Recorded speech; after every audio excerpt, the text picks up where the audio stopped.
Hi guys, sorry kacau you all petang-petang macam ni. Saja je nak tunjukkan you all semua. Kita nak unboxing Star Wars punya botol air. Bukan senang nak dapat ni, tengok ada tulis Star Wars.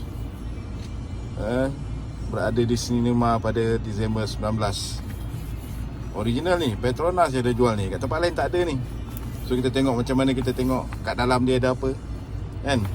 Okay, kita buka. Ini atas dia kan, kita buka. Oh, siap dia ada plastik ni. Memang dia jaga kualiti, memang bagus lah. So kita keluarkan dia. Oh, tengok ada lambang ni pun tak tahu ni lambang apa ni. Mengerikan jugalah kan. So tak apa, kita keluarkan plastik dia. Kita tengok dalam dia macam mana. Kita tengok dalam dia. Oh, bagus ni. Alamak, dah ada air lah.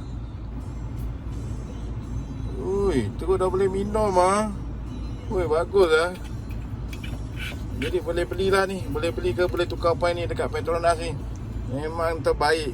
Terbaik, boh, terbaik. Bye.